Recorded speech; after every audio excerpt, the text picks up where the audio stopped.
How's it going, people? How are y'all doing? Everyone feeling good? We're all feeling groovy? Everyone else is lonely on Valentines? No one else has anyone that loves them? I forgot to set the game up properly? I mean, me too. I'm lonely on Valentine's. Because no one loves me. That's why I'm playing game. Oh god, hang on. I got this. Fit to script. There we go. Welcome to Monster Camp. Don't worry about this option up here. That's the quit option. It's very interesting, I must say. Yeah. I don't really have anything to do or anyone to play with, so I'm gonna play this. And I'm emphasizing that I'm lonely because I'm playing alone. There we go. Ow, my fingers. Let's just get into this. I did this a while ago for a Halloween stream type thing with a couple of mates. But now we're going to be the lonely loner we are. And we're doing a full game because, well, I'm me. So I gotta do my narrator's voice. Camp Spoopy. The stage of some of our dearest summers. Back then we were young and unafraid. The school far away. Everything seemed possible as the sun embraced us on our way to camp. Okay, well, I was trying to think of a joke, but I got nothing. Summer has that distant power, doesn't it? You live for the days while the nights inebriate you with possibilities. Please forgive my abysmal attempt at reading. I am pathetic at it. I normally read in my head. I am trying to get better though.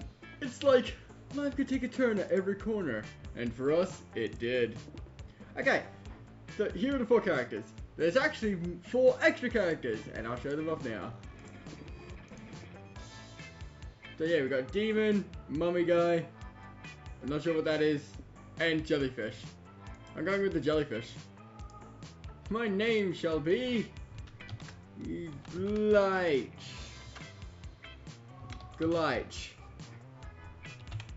There we go.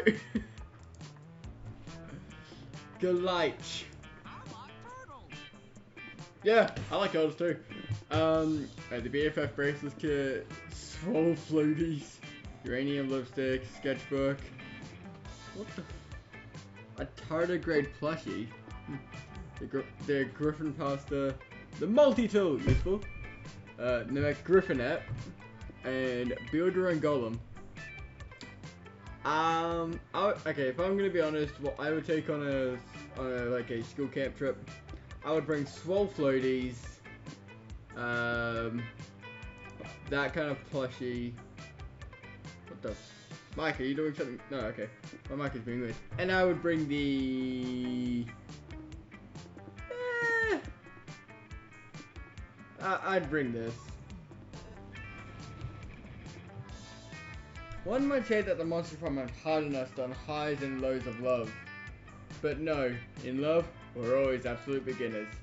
And summer camp was no different. No one talked about it, but the idea of a summer love loomed over our heads. Close to the last day of camp, there was a media show happening, just 5 weeks away. Everyone knew that if you were into someone, you were going to watch that damn thing together. And so, a silent yet powerful pressure invaded us. It was the Monster Prom all over again. Everything seemed uncertain. Everything but one thing. Whoever we were asking to meet a shower date, it was probably going to be one of the 6 coolest people on that bus. Joy Johnson John Jimmer. That's a JJJ. A badass witch who wanted to chill a bit after saving the world countless times. She's 23. Arabe Mishara, 23, a hot-headed adventurer possessed by a curse who had turned out to be the most annoying roommate ever. Calculester, a library computer who had become a sentient robot ready to experience life to its fullest. Fun fact, this is voiced by Jacksepticeye. Hi Jack, if you're watching this. Delaquana, a buff blue demon and warmonger who had set her sights on conquering summer next. Damien LaVey, a fearless demon with a taste for destruction and a love for fire. I'm sure he has a love for something else. And Milo Belladonna, a Death Reaper doubling as an internet influencer and it was profoundly in love with life and its earthly pleasures. The bus trip was long, and all of summer could be shaped by the first step well taken. So it was clear, it all came down to breaking the ice and causing a good impression with the right person. How to break the ice? By doing something unexpected on the bus. Start taking selfies compulsively, spend the trip updating your software, just sigh loudly, challenge someone to a staring duel, burp loudly, or swear about your sworn enemy. I have no idea who any... Okay, that's going to be Milo, that's going to be Calculista, that I feel like is going to be Joy, that I think is going to be Dahlia Aquano. I don't know what Burp Loudly will be. I don't know... I think that one actually. No, this one will be Aravi, this one would be Dahlia, and I think this one's going to be Damien. I'm gonna go with Aravi. Yay! Oh, I've been itching for a good duel. You're on glitches.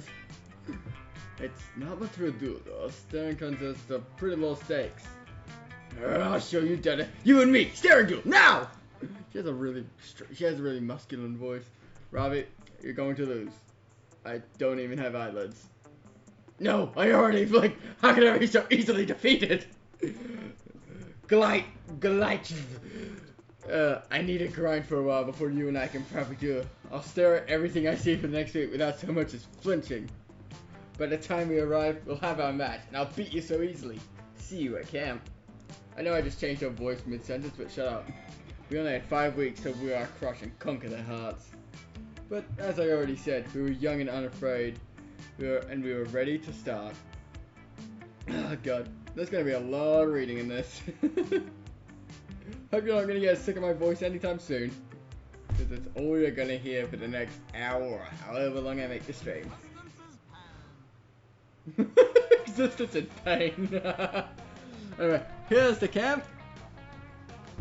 So, each of the 5 places does something. I'm going to go get creativity. That day at the Scouts... That day, all the Scouts made a break training as a team building exercise. You learn all sorts of new ways to braid hair. If a person braiding your hair accidentally ties an infinity knot in your head, there's no way to untie it. You can see into infinity. But right before Coach gives you the worst haircut of your life, you see how all of your friends will die. It's useful in helping you alleviate David Davidson from the doomed dear person. Wait. It's useful in helping you eliminate David Davidson, the doomed dear person, from your romantic prospects. You also watch every Marvel movie that will ever be released. You gain +2 creativity from it doing so many plot twists. Okay. Oh god, hello. You duck into another of Coach's. You duck into another of Coach's safety lectures, so you can sit behind your friends and smell their hair. Pop quiz, everybody! Suppose you're trapped in the woods during a forest fire. How do you survive? Easy. I switched to one of the 11 fire-resistant armor sets I carry with me at all times. Why survive when you can thrive? I'd invite some friends and organize a fire tasting. Shut up, headset! I'd run out of the woods, like away from the fire. Nice try, Joy. But fire's mission is based on movement. You'll lead it right to you. What? Fire can't see? Not as long as you stand perfectly still. I don't mean to complain. I don't mean to be plain, Coach, but none of these survival scenarios seem particularly relevant to me. An ancient curse can't die. Got any better ones? Don't worry, Hez. I know that was sure to be relevant to all of you. Okay, let's say, hypothetically, that is the year 3000 and Chuck E. Cheese Entertainment has supplanted all the world's government. I'm listening. Chuck E. Cheese himself has not been seen in person for years. He communicates with the populace through ever-present screens and watches them with the camera eyes of a million animatronic servants. This is killing my throat already, and I barely started. Pizza has become the world's dominant religion. And children are forced to work at the fun mines, harvesting tickets from rigged arcade machines to trade for food and shelter.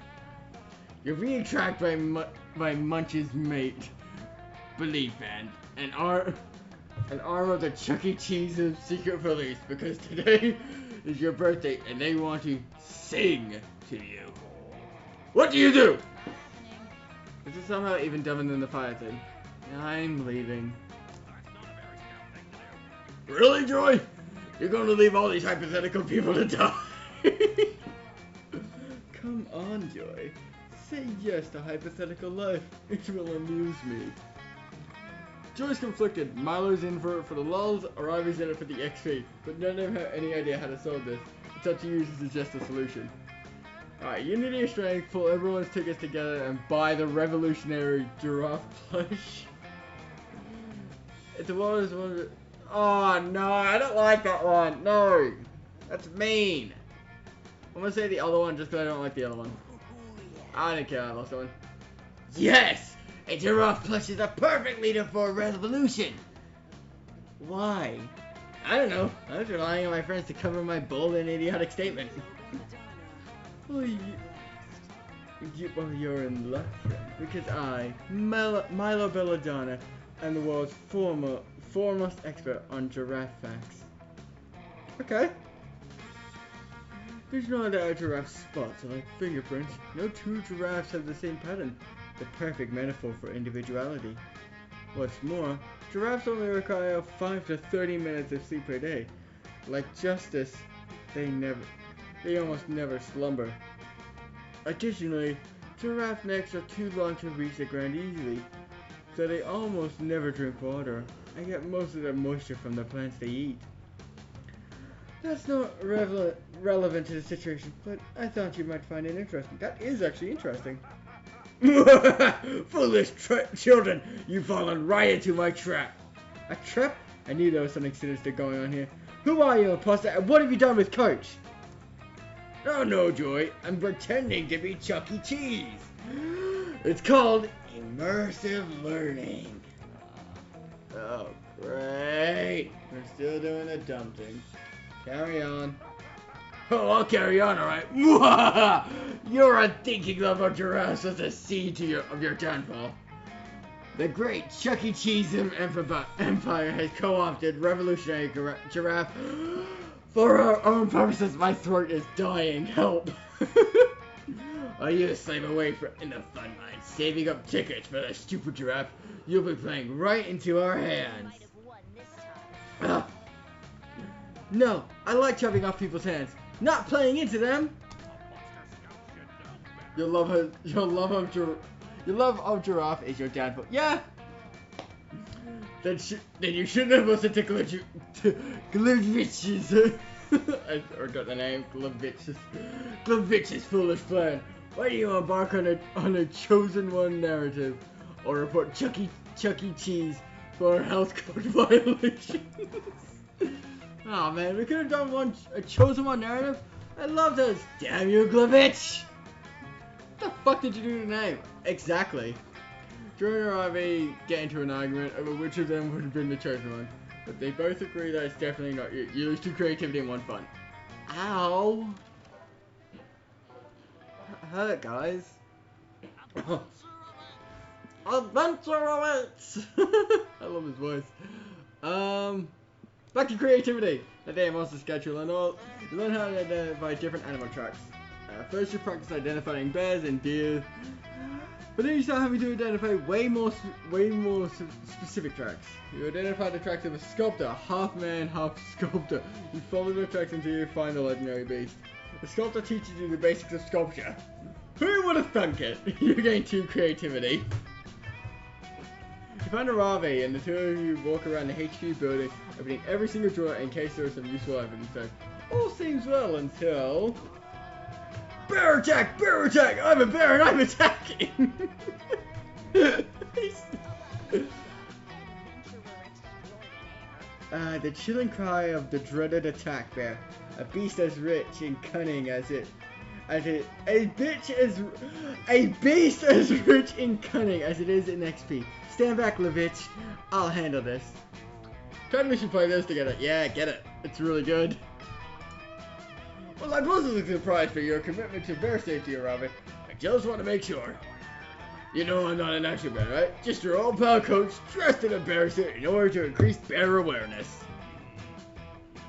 Robbie, why are you standing there, frozen, staring up in the middle of the distance? Is this some new millennial dance that I'm on? Ah, yes. How could Coach forget? This is completely normal. You know, stand in one spot, look straight into the middle of nothing. Oh god, I've seen this before. She's menuing. What? She's navigating her attack menu in order to select the perfect move with which to defeat you. What attack menu? The one in her head, I guess. Although I'm in her head and I'd see any attack menu. I always just tell her just to choose something randomly and get it over with. You don't get it, you dumb curse! Monster hunters are weak against bears, because bears are technically beasts, not monsters. So I'm gonna choose the perfect attack to counter my type disadvantage. Otherwise, this combat might go suboptimally! Oh no! Well, in a real bear attack, you can't expect the bear to wait around while you select the perfect attack. So neither will I roar and stuff. Coach charges towards Robbie. Quick, help her break out of her decision paralysis before she falls victim to this fake bear attack. Repeal the Second Amendment of the United States Constitution. I wish I could read sometimes. Constitution, removing the right to bear arms. The only thing that is stronger than a bear is 27 bears. I'm actually gonna go get my drink of water. I'll be right back. It's alright.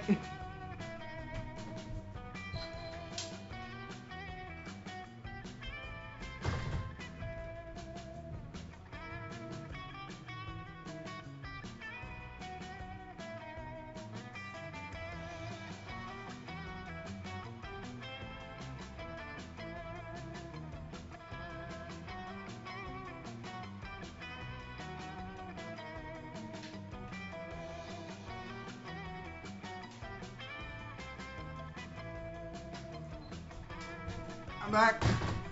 Who missed me? No one? Good to know. Okay. So, the top one sounds like Smart. The bottom one sounds like Golden. I'm 5 in both, so let's go with this one. Yay! Arabi pulls out a spreadsheet of enemy strengths and weaknesses and considers it intensely. Bear type, bear. Strong against hunter type, fish type, honey type. Weak against 27 bear types. You're absolutely right. Oh yeah, sure. Alright, I cast Bear Force 1! Before you know it, the air is full of materialistic growling. Materialistic growling. There's 27 parachuting bears to center of your location. It's a veritable bear strike. What the fuck is happening already? I've just started and I'm already confused as shit. The bears learn one by one and gather around Coach. You prepare for an ugly scene. Look, guys, I was just trying to teach my students how to stay safe from bear attacks out here in the woods. Are you really gonna maul an old coach over that? What? Says the bear. Maul you? See, isn't exactly the issue. Yeah, says another. While wilderness bears attacks do happen, they're actually quite rare. By posing as a bear and attacking summer Kansas, you're contributing to a harmful image of bears as bloodthirsty behemoths who only care about murder and picnic baskets. And don't even get us started on that goofy fuck Yogi. Grabs another one. But how am I supposed to teach my students about bear safety if not by dressing up in this costume and threatening them both physically and intellectually? Well, I suppose I can't stop you, says one of the bears. But could you at least take steps to present a more well-rounded picture of bear culture? I sure can. But I'd really appreciate it if you guys could help me develop my bear curriculum. I can't do the voice anymore, I'm sorry. After all, I don't want to be accused of cultural appropriation again. Plus, as I always say, many hands make light work, especially if those hands are bare hands. The birds agree to come teach a workshop on bear literature and cuisine. The coach agrees to attach a label to the back of his costume that says, "Not actually a bear." And since he's not a bear, this whole lecture is now moot. You figured Ravi might enjoy exploiting a loophole like that. You gain 2 smarts and 1 fun. I'm so confused already.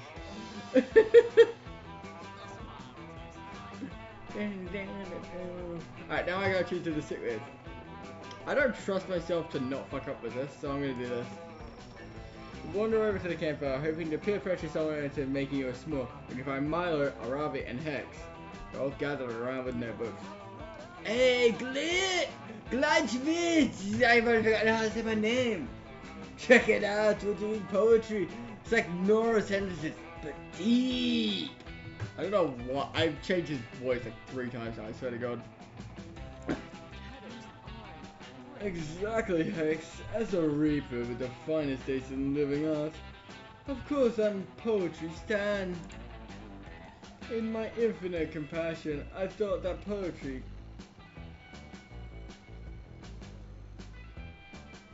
Is that him? Is he taking a sip right now? Hey, listen. Okay, stop then. In my infinite compassion, I thought that poetry could be a nice exercise for Ravi to connect with her feelings, and embraced it now with a little more joy.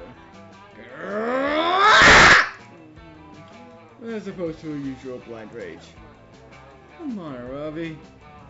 Poetry is tight. I mean, usually I express myself through the flavor of Pringles I'm eating, but Milo showed me that I can express those feelings with words. That's wonderful, Hex. You see, Ravi dear, there's poems for everyone, like epics are poems too. An epic sounds right up your alley, doesn't it? I just don't really get it. I mean, my grandmother used to read me, oh god, this is the word, the Mahabharata. The Mahabharata. I don't think I'm saying that right. When I was a kid, that one was cool. Like it might count as epic. Might count as an epic, I guess. I'm trying to put my feelings in this poem, but the only thing I'm feeling is a deep desire to win. You have a desire to win. What do you want to win? The battle against your own vulnerability? No, you doof. I want to win the poetry, obviously. Oh, Robin, this is not a competition. Poetry is the opposite of competitive. You're insulting Slyer Plath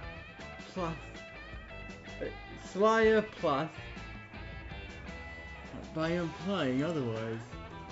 As usual, Milo's just lying to my face so that they can get advantage of his poetry battle. Nice try, Milo. That trick won't work on me! Besides, I've told you this over and over. Everything is a competition. Silver Plath. Oh, thank you, Stitch.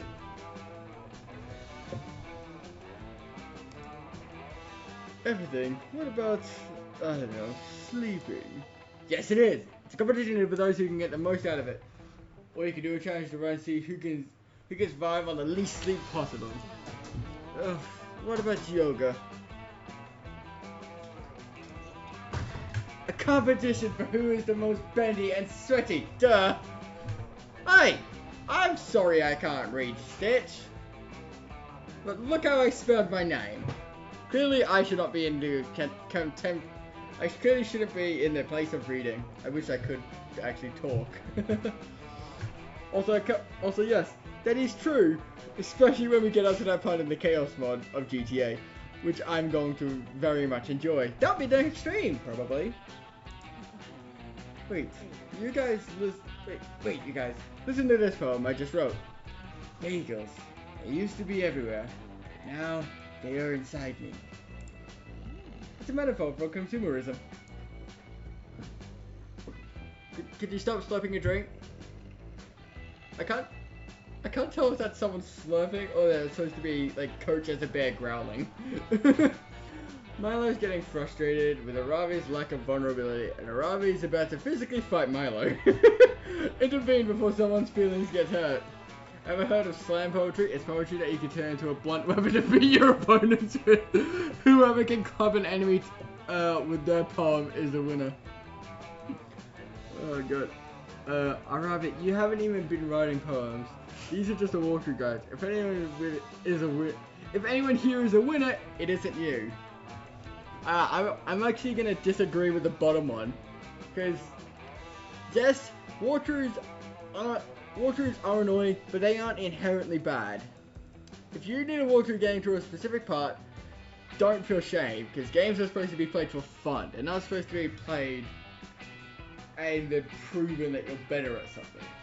Like, sure, you can make it more of a challenge for yourself, and that is impressive on its own. But games are meant to be played for fun, not for a goddamn competition or some shit. I agree, Stitch. Whoa! Did you just say blunt weapons? I specialize in blunt weaponry! Oh, it's more that a walkthrough isn't poetic. Ah. Okay, thank you, Stitch. No, Glivitch. Slam poetry is a form of poetry. Reading that... Slam poetry is a form of poetry reading that rewards the most ham-fisted performances possible. Ham-fisted. I'm gonna let that word sink in. Ham-fisted.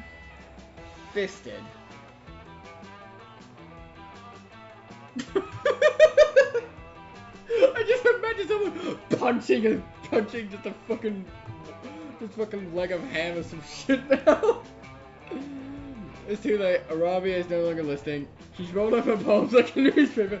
She's using those to beat the shit out of a pair of nearby goblins. Those goblins were clearly taking a union-approved smoke break from their normal give up being dungeon monsters, but Arabia doesn't listen when they insist they're off duty. Even though the goblins are screaming in pain, they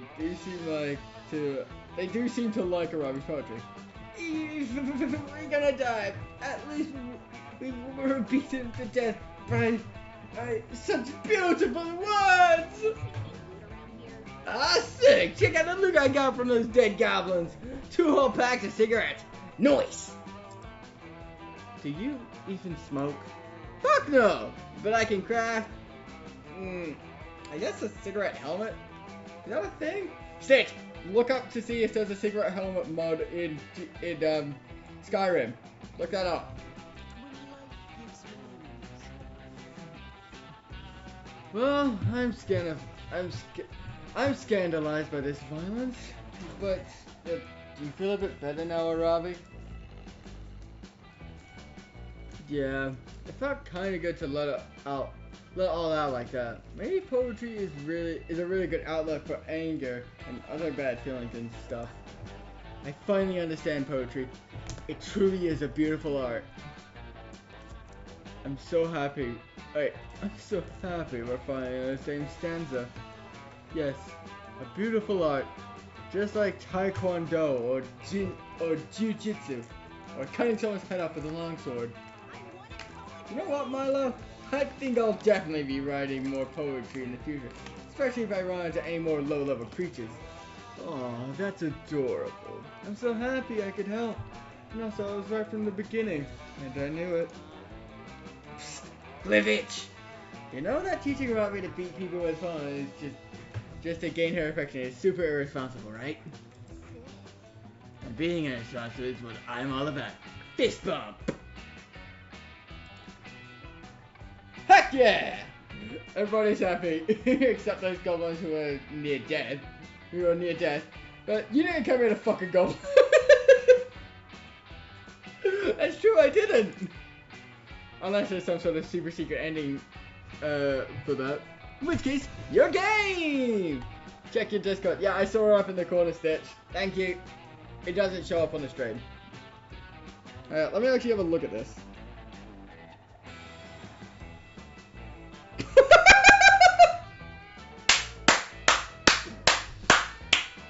Oh, that's great. I like that. That's amazing, Stitch. That genuinely is. Hang on, I just got a message someone back real quick. Alright, good.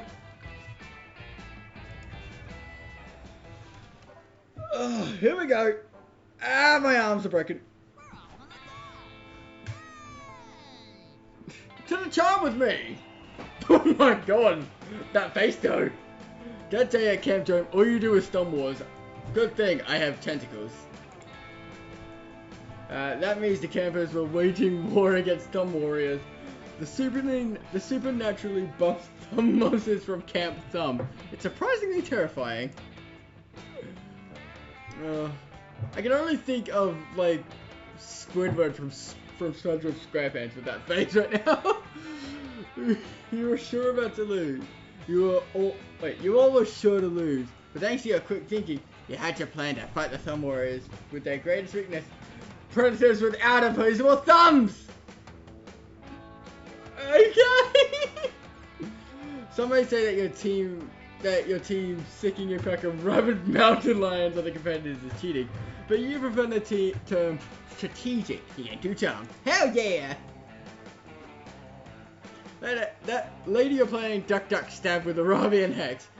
You haven't fainted from blood loss. So technically you're winning. I'm uncomfortable. Hey you, purple-haired, freckled, cinderate energy person. It's Morty, a hypersexualized minotaur from Rival Camp. You can't help but notice that Morty's toes look like two greased up Thanksgiving turkeys cuddling in a hot oven. Ah! Stitch, should I put a sensor bar over this? I feel like I should put a sensor bar just over him.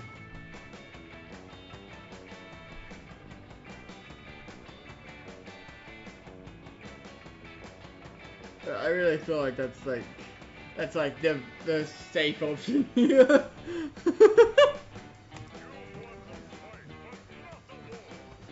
You're clearly the strongest person in this dough, and I'm clearly the sexiest. So I'm challenging you. But cartoons are for kids. Some Karen. No! Stop making those jokes. Karen jokes are not funny. Most of the time. So I'm challenging you to a non-sexual duel. I have to specify non-sexual now because for some reason people keep trying to fuck me when I duel them. Flex, flex, wink, ding. Hell yes! Duel accepted. I've got the poison lasso I've been saying for a bovine type of enemy. Saddle up, Hex! Yeah, duel, avenger, whatever. This guy smells like beef, so I'm in. Well, we can get beef flavored fruit roll-ups later. I don't think those exist, but wait, what the fuck? This duel's a 2v1? Totally unfair. I thought you were cool, but turns out you're a big freaking cheater. No. Glavitch is just a bystander. Trust me, he's just here for the erotic thrill of watching me vanquish you. No, not Glavitch. I'm talking about that green fart on your shoulder. Thanks! I just realized the joke in your message, Stitch. I'm disappointed for not seeing it earlier. Dude, God, that's hilarious!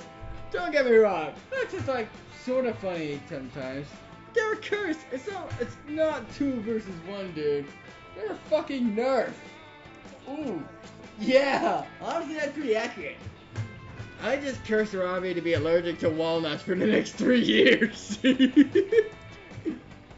Oh, so now you're saying that I have to be nerfed to duel me? Can you even see how thick my neck is? I'm not gonna stand for this humiliation. I'm only gonna duel you if I ever curse too. Because I'm a big man and an even bigger bull! Shit. Ugh, dude. You were the one that asked for this duel. But I'm about to level up my mid-range combat skill, so whatever, fine, let's get you a curse. Oh, you know who's a great curse potential, Robin? Good bitch! He's always following around and doing shenanigans, just like me! And he is pretty good at cursing, not gonna lie. Yeah, that's true. I say fuck a lot. And cock. Sure, let's try it. Worst case scenario, they'll suck at it and it'll be funny. You climb onto Morty's ripped shoulders as he's preparing to fight Arrival. Quick! Catch Morty so Arrival can beat his annoying juicy ass. Developer's Note. This event is about being a curse, so be ready for some really cursed options that may make you reconsider the trigger warning filter on the settings. Sorry, not sorry. I did want to say I did turn off everything except for references to the first monster prom, so I apologize if anything comes up. Cursed mode with some cursed images, and no images are more cursed than ALF porn. Threaten to prove on Morty's back.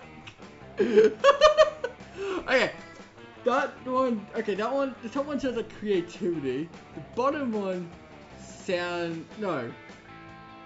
bottom one probably sounds like boldness. This one, I think either fun or creativity.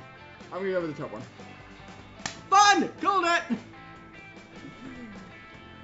ALF is a no! I was about to look that up myself. I'm so glad you gave a warning. Thank you, Stitch. I owe you one big time. The Google search is faster than you'd want for it to be. You show Morty your findings. Apparently, most of this comes from DeviantArt's obscure intersection of avid hentai artists, alien sex connoisseurs, and nostalgic ALF fans. Oh god! Oh god! I want to be sex positive, but ALF was never meant to do these things! Why is ALF fun so wet? You show Morty a comic where ALF introduces the innocent Tanner parents to the sicky, messy, kinky ways of fuck planet Melmac. Okay, I know I'm supposed to be a curse right now, but even I'm not ALF, it's just Alf. Oh! I'm an idiot, thank you. Alf introduces Tanner parents to the sticky, messy, kinky ways of I still don't want to know what this is! If the disturbing pornography didn't burn your eyes to read, the comic would be admirable for its pursuit of accuracy and depth. It almost seems to be a sincere exercise in sociology and anthropology. Or xenology? Jesus Christ, there's so many words here! Trying to pin down Melmac's customs to the smallest detail. We don't need to know this. I'm just saying, demon artists out there. Imagine it's so positive too. It implies that sometimes it's okay to get out of your comfort zone, and how enriching it is to embrace new cultures. But let's not forget these positive things are conveyed through the language of very weird Alf porn. The horror! I can't unsee this! Why, Alf? Why? Morty begins punching himself in the eyes, allowing Arami to easily defeat him. Wow, that was easy. I leveled up and I didn't even need to burn a green potion. Guess I should say thanks, Glitch. You made a pretty good curse. Hey, Glitch. Did I hear you talking about Alf earlier? I'm a huge Alf fan. Let me see those Alf pics too. Before Hex can see the Alf one, you smash your phone against the wall and destroy it forever. That is a fair call to make. You wreck your phone, but you also save Hex from the greatest curse of all. Conflicting feelings that lovable, goofy alien named Alf. For that you get 2 charm and 1 fun. Honestly, that was the safest option to do. Just smash the phone. You don't want people to see what's on your phone? Smash it before they get a chance to grab it. To grab it? Sure. Okay, boldness or charm? No, boldness or creativity. Boldness! I'm making a demon! You go into the haunted manor with a group, only to immediately split up once you get inside, as is customary. You quickly get lost and have no cell signal, but in a stroke of genius, you follow the signs to the haunted man that's lost and found and wait for your friends to come and pick you up. Oh god, that feels like something I would actually do in the real world. You find all sorts of cool knickknacks while you wait. Some bloody gloves, haunted iPod, Everybody's Still Loved by Michael Jackson. A totally normal Furby that still manages to be the creepiest thing in there. At the bottom of the box you find 2 boldness. Yoink! Who in the right mind will throw that away? You meet up with a Rari to see if you can stab the man of wolves until they stop bleeding. It's working about as well as you might expect. When... Hey! Oh my god, I gotta do another deep voice. Ugh. Hang on, I'm gonna get a mouthful of water.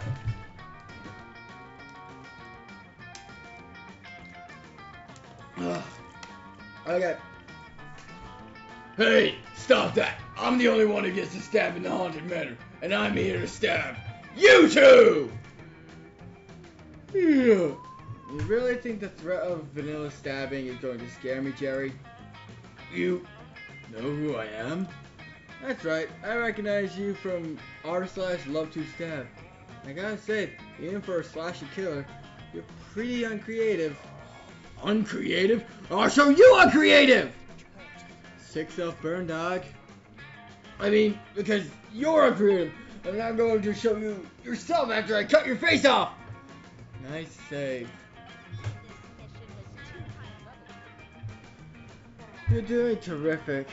Whatever. You guys have no idea how creative my murders are. What would you say if I, for example, killed you using methods? Oh god. Hang on. Sorry, I had a little burp stuck in my throat.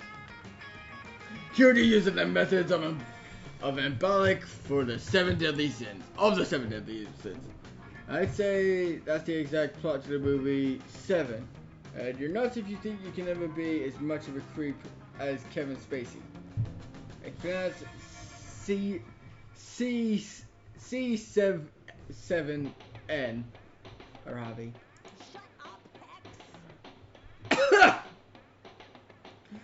I told you I can't make Elrich sounds like you can. God! Shut up, or I'll stab you all in the mouth! Wow, way to rip off mouth stabbers. A knife to the mouth is worth 2. Wait, a knife in the mouth is worth 2 in the mouth. What? Also, my mouth is an illusion, so good luck. Okay, that's it. If you guys are such hip, creative murderers, well, you suggest a murder scene that's never been done before. Oh, you've got one. Of course I did. A good thing murder should delight while it terrifies. Suggest he model his murders after fan favorite Friends episode. Okay. Maybe if you get him caught, he'll leave you alone. Tell him his theme. Wait. Maybe if you get him caught, he'll leave you alone. Tell him his theme should be your personal contact info. Beast, no, Beast is overly done. You know, all the way through children's cartoons and stuff. Okay, alright, that one sounds like charm to me. This one sounds like creativity. I'm gonna go with the charm. Never mind, it was smart. Because that's a drink! My personal contact info? Usually I just leave identifying information around for my murder scenes for the police to find. That's such a bold idea. Actually, it's not. Technically, it's a smart idea, but who's counting? Everybody knows you're not a real serial killer. You should start actively taunting the police with your true identity. You know what the problem is? I don't have any personal contact information. None? Come on, dude. Even I at least have a driver's license. Why? I don't know what to tell you guys. As a person who does murders all the time, I just don't subscribe to society to attach with paperwork. He's really killing my throat, alright. Well, looks like we've hit a roadblock here.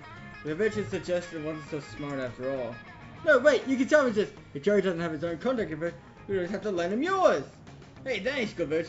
Truly selfless of you to give me your personal contact information to do murders with. Even though you'll be arrested and put to death. Wait, Goodbye now! I want to do a bunch of gruesome murders and blame you for them. You're a real thoughtful bitch. Ugh, you're the real curse here. Thank you, I think. So, remember when I said your idea wasn't smart before? Yeah, I think it just got so dumb, it wrapped around and became smart again. And then kept going until it arrived back at Double Dub. Come on, Hex, let's get out of here before the cops show up. The cops come moments later and arrest you. So hard your grandparents feel it. Shush! Shut up, Stitch. Levite. That's my name. You managed to get out using the big idiot defense, but it cost you 2 chum and 1 boulder. Shut up. Just shush, Stitch. Shush. I can say my name however I want to. It's my name. It's dark. So dark. The darkness surrounds you. You are lost in the darkness. Suddenly you remember that your eyes are closed. That's why it's dark. You won't be able to see arriving at calculus. Damn it! I hate that. I hate that so much. When you try and go somewhere, but you can only see darkness. Darkness surrounds you. You can't see anything. Darkness envelops you. Then you remember your eyes are closed. I hate that. It happens to me every 5 minutes. Hasn't happened for the last 10, so I think I'm on a good roll. That's why it's yep. Glavite. I'm pleased to see you. We were just brainstorming some ideas for our up-and-coming business venture, a food truck. Yep. Between the 3 of us, we have all the skills required for a food truck: snack food enthusiasm, ruthless ambition, and the ability to Google recipes. I'm the one bringing the snack food enthusiasm. I've eaten 12,421 different flavors of Pringles in the last week alone. I was about to ask how that's possible, then I remember you stack different ones on top of each other and you make different flavors. And so, as usual, I'm the one bringing the rules of ambition. I'll do whatever it takes to win in any situation or context, regardless of what's socially acceptable. Oh, I thought I was the one bringing the rules of ambition. That is such a relief. Anyway, I think that our biggest problem is getting the word out. How do we convince people to come to their truck if violence is an illegal marketing tactic? Or whatever. You guys, I've got the perfect idea. Let's do some kind of fun promo. I'm all about that BOGO life. And I've got the coupons to prove it. A promotion is an efficient way to advertise, but they can be risky. For example, Tories Our Ass was criticized harshly for their Take a Baby, Leave a Baby sales event. To avoid any possible bad publicity and increase our margins, why don't we have a pay double sale? Customers will get to pay twice as much as normal for their purchases. Meh. We do a contest to see who can kill the most goblins while wearing our merch. That way, our merch will be worn by badasses and goblin victims. You guys just don't get promos. They're supposed to be fun. So let's buy a t-shirt can and call it a day. Since each of us own equal shares in the food truck, the only democratic way to sell this is with a simple vote. Calculator conducts a vote. Between the 4 of you, everyone votes for their own idea. You formally abstain. It's a tie! This is so dumb! Voting is stupid and never works! If we cannot make this decision, it's statistically improbable that we have the coordination necessary to run a food truck. Or be friends. Oh Jesus. Quick, help your friends think of the best promo ever for their food truck. And if you don't, you'll never get the taste of the greasy, overpriced, lukewarm snack foods. Pie Day! Okay. Pie Day!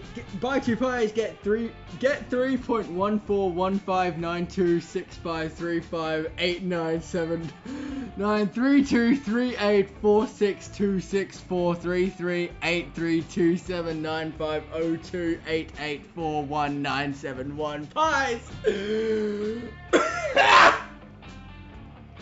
I tried doing that. You really read all that. Yes, I did. Cheat day! A day about forgetting your diet and treating yourself. Also, every meal includes a free cheat code to help you speedrun your life. You madman. How is that a madman? If I'm so mad, then someone clip it and say I'm a madman. Dare ya. I double dog dare ya. I mean, I can't do it myself, but I dare you. Cheat day. Oh, how feasible. Cheat days are a very popular concept. For example, every 2 years, I cheat and allow myself to interrupt someone, even though that is not polite. Hell yeah, bro! On my cheat days, I give myself a special treat, consuming Arabi's most precious memories. Yeah, heck, that's why I can't remember my loot-themed childhood birthday parties! That would be the genius birthday, but oh my god! Alright, I know what I'm doing for my birthday. I need to have a loot-themed birthday. Whatever. Those memories aren't that precious. Anyway, we should totally do a cheat day promo. It's a sick idea. I take a cheat day once a month myself. Oh, we're aware, Robbie. You realize that the government sends out national security alerts about your cheat days, right? Ha! That's awesome! And honestly, it's justified. Isn't that just present? Shush! Don't ruin a loot-themed birthday party for me! I usually start out a cheat day by inputting a quick rosebud or motherload command for infinite money, and then I rapidly jump up, down, left, right, B, A, and then I press start, and that gives me infinite lives, so I'm basically unkillable. That's the Konami code. Mad memories. I'm gonna see that after this. What was the link? Tame, colorful smoothie forehead. What?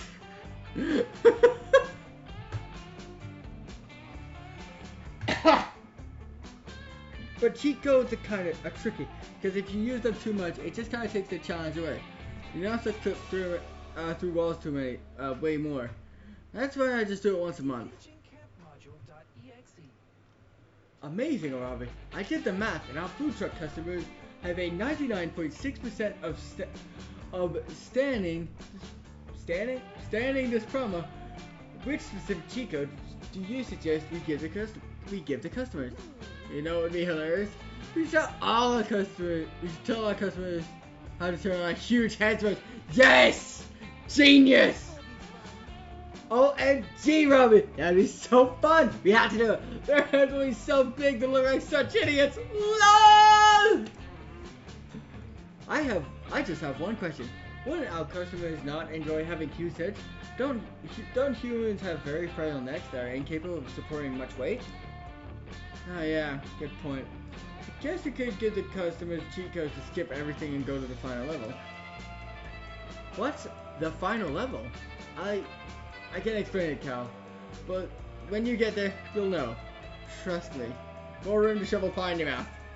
Yeah, but you're not really gonna have much room for it to go down your neck. Also, I don't think you're gonna be able to sit up straight.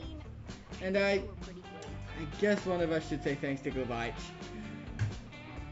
I know I'm putting a V in there, but shut up. I've forgotten how to pronounce my own name.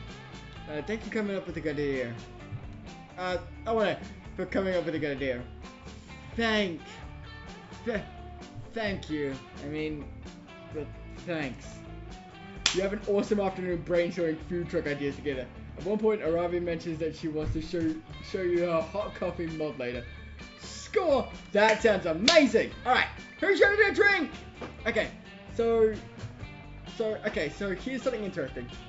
So, with one of the latest updates, they actually added a new way to make the drinks. It just allows you to choose any drink that you've already unlocked. You have to go buy them with summer memories. I'll probably show that after the stream. Or no. You'll know work it out. You can use your skills, which is what normally happens in a single player, or I can take the gamble.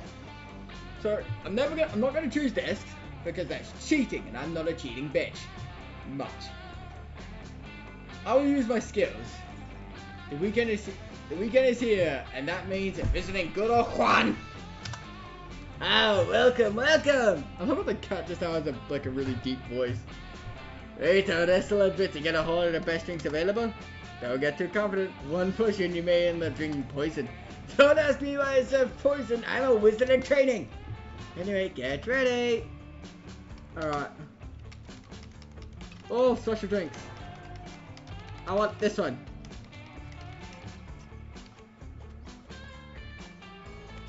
Shit, where am I? No! No, you bitch! I got paint! Start right, meow!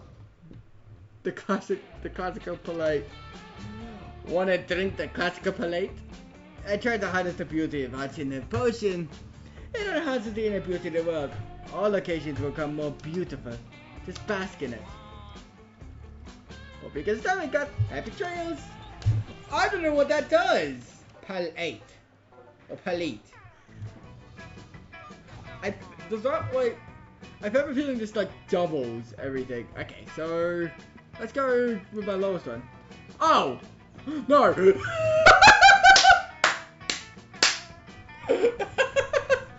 That's awesome!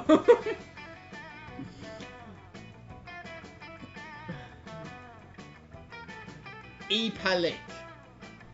I guess. I think I'm just gonna stick with it's paint. That day at Monster Sketch, you learn to identify different berries. You all search for berries and try to identify them. A blackberry, a blueberry. But Rachel, the deer person, finds a very weirdly shaped berry no one can identify. You're staring at it for hours. It's closer to abstract art than berry somehow. Man, I can't type. I can't read either, Stitch. It's a true think piece. It forces you to reflect on a berry, equality. Thank you. What? Inequality. I can't say that fucking word. I don't care. And although there are no easy answers to the question it poses you, you're getting +2 creativity from this.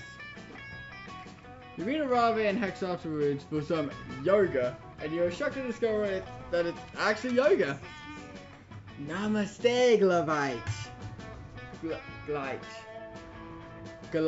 Yeah, Glite. I saw a 2-minute yoga video on Instagram, and I'm obsessed.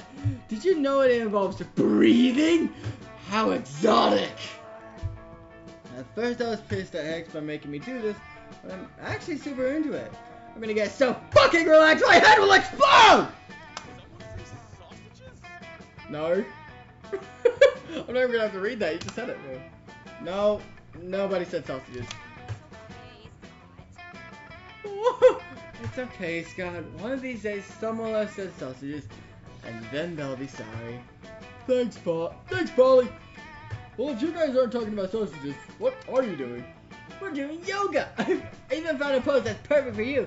It's called Upward Facing Dog. Oh, we know about our dog, and it's even did Downward Facing Dog. We're yoga masters.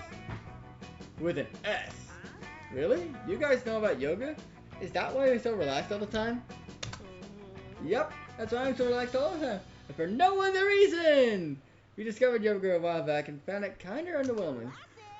But we stuck with it and made it better. Now we can proudly say that we're the best yogists in the world.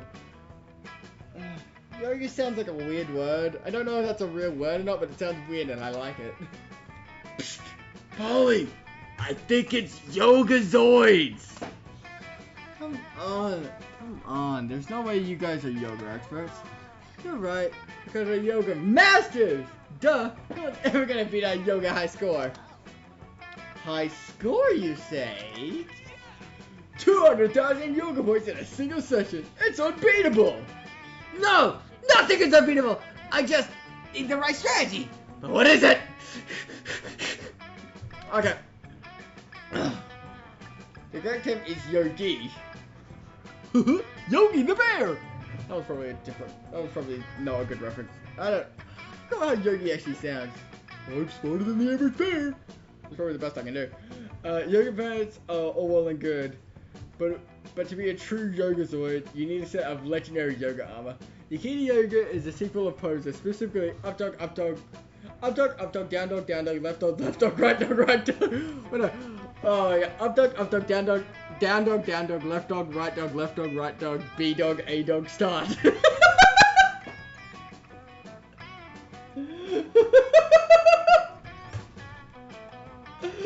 Oh, that's amazing! Oh, it shouldn't be that funny. Oh good. Okay. Alright, this one sounds like the top one sounds like it would be smart, I wanna say. This one sounds like it would either be fun or creativity. Hey! Aha! An exploit! I try not to use it too much, but luckily I already decided today was my cheat day. Let's do it! Oh, hey! So she said before. I really rapidly cycles through the moves you described. It sort of looks like humping, which you're into, apparently. And select. Oh my god, I feel amazing. Who knew a series of repetitive pelvic thrusters could feel this good? Plus, I just unlocked Nirvana, the original God mode. Oh, cool. Does it smell like Team Spirit? No, it smells like ultimate power. Check out my stats. Flexibility, infinity. Core strength, infinity. Relaxation, infinity plus infinity. Having achieved ultimate relaxation, you don't really seem to be using much of it. Of course I'm not. What if I need it later for a boss fight or something? I mean, yeah, if anyone's gonna get high in this game, and she needs to do a fight with them, that's gonna be useful.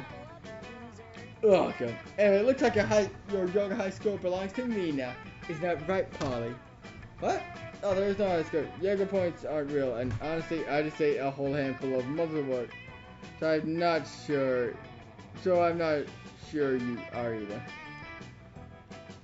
What? Wow, Polly. I didn't take you for such a sore loser. Don't worry. I'll keep that high score nice and warm for you. Oh no, Polly! Are you sore? Did you lose? Do you need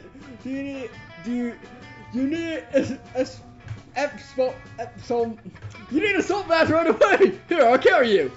No, Scott, I'm still so high. Help me! Scott very helpfully carries Polly away, leaving you and Ivy to cherish her new high score. I think that's the closest I'll ever get to being a boyfriend or girlfriend in any context. So, yes. Thanks for the cheat code, Glitch. I'm gonna do it all the time now. Maybe we can even try some partner yoga sometime. I have a chaos mod installed. This will be great. Hey, you're game for any kind of tandem hip movements as long as they're with the Robbie. You get 2 fun and 1 bonus. Yay! Man, I remember when I first played this and I sucked.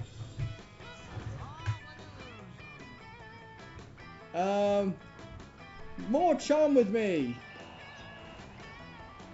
To be honest, I prefer the first image. Oh shit, I didn't see what this is. While slowly down, he asked you to take his 2 charm that he had hanging around his neck in a silver locket. It's a family heirloom. He wants you to take it to his father and tell him his son died in battle. While crying, you promise to do so. You'll honor his death. The thing is, you later end up binge watching 15 episodes of Garfield back to back, trying to figure out about your promise. Oops. After surviving that, you meet up with the Robbie to check on the new dungeon she's been telling you about. A 3-hour hike and several side quests later, you're finally there, but something seems a little off. What the hell? All those been hung on clothes hangers and arranged in shop. Where's my hype battle music? This is just bloodless covers of a 90s soft rock hit. A troll leaps from behind a fake fern. Prepare for a random encounter, he cries. Now that's more like it. Let's go! I don't know where that's from. I kind of just made that up as I went. Or I'm copying that. I don't remember. Anyway. With flavor, he continues, displaying a tray of piping hot cinnamon pretzel bites. Try pretzel prison. Located on floor B2. Come on! This is Dominant specking into defense for a solo DPS build. That was a Pokemon battle theme like oh shit, yeah, it was! Oh my god, it's been so long since I've actually like listened to it. Wait, has it changed over the years or has it like been like roughly the same? My god, I didn't even think about that. I don't know if I actually like made that up or what. I chose to put one of my cables as green. Neat. a little same composition. Okay, cool. No, Robbie. These pretzel bites are pretty dope. I say we hit them out. The pretzel bites aren't saying anything. If they were, at least they would be interesting. Ugh! Who ruined this dungeon? I think you mean who significantly increased the property value of this dungeon. My little money muddler. Mr. Poppins. The name's Mr. Poppins, CEO. It's a pleasure to meet you. I'm the one responsible for turning this literal hole in the ground to a prime investment opportunity. Dungeons are a terrible business. They don't charge admissions. They carry enormous legal liability. Adventurers are always carting off the merchandise for free. Ugh, whatever. The only business that belongs in this dungeon is none of yours kind. Come on, Hex. Let's go back to camp. What you mean? Let's go back to the mall? That's right. I purchased Camp Spooky and I'm turning it into another shopping mall. After all, the employees in the shopping mall need somewhere to shop. Don't you agree? You villain! I'll show you how a real adventurer shops by stabbing you and taking your organs, because that's how I get most out of my loot. Wait, get most of my loot. I read that right. All this shouting and screaming. It's bad for my throat. Where's my water at? I need drink. We gotta get ice cream after this. So you just relax my throat, I guess. You fool! You think mortal weapons can harm me? I have 6 guys on retainer, whose job it is to get stabbed on my behalf. You'll have to do better than that. Then stop screaming and give it. Never! Damn, he's right. I can't beat him alone. I need to form some kind of anti-capitalist adventuring party. But Robbie's got no idea where to start, and Hex is too busy watching reruns of Wife Swap to contribute. It's up to you to suggest the perfect team up. Tea with honey, best thing to use. I don't have any tea with honey. Small business owners hate big business. Get a local enterprise. Wait. And get a local people to form a small business mecca. She got the most powerful and secretive order of e-commerce. It is said that no shopping mall can stand against them. I have no idea what the right option here is. Stitch! Help! And I don't mean look it up. I mean use your big brain to work it out. I'll be looking at my phone while I wait.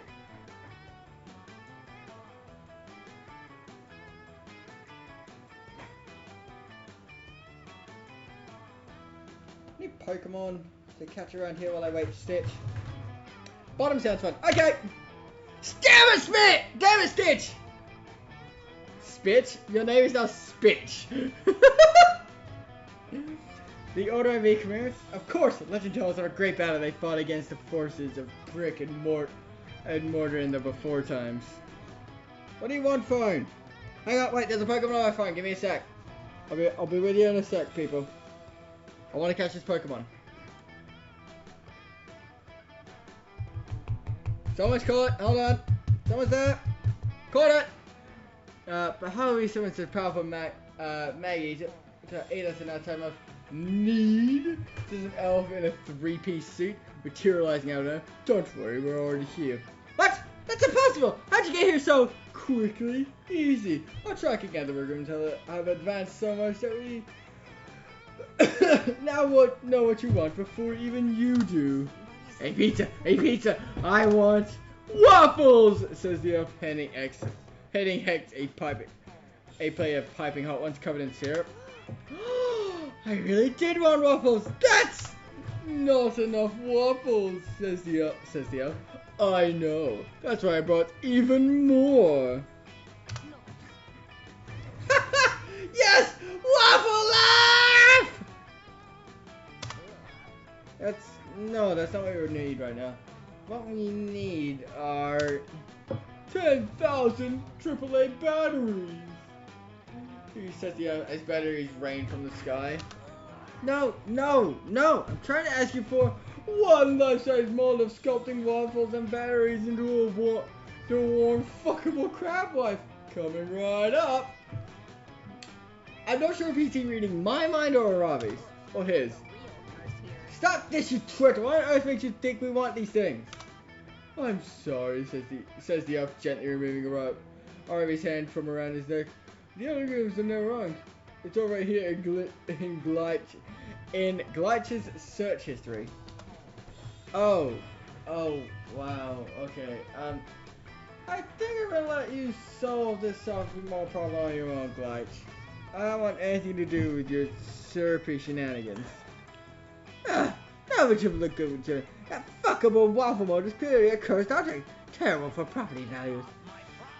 Now I gotta head out exit before I can build anything here. But don't think you've won. You still got incredibly owned by that elf. The worst part is, since this is all technically the CEO's line, he doesn't even let you keep the waffle mode. You lose 2 fun and 1 charm. Thanks, Stitch. Did anyone else hear that? I don't know if anyone else heard it. It was like, I hope Senpai notices me. oh, that's cool. I like that. Damien and Calculus are discussing something. Wait, did I set the wrong fucking log? What is wrong with me?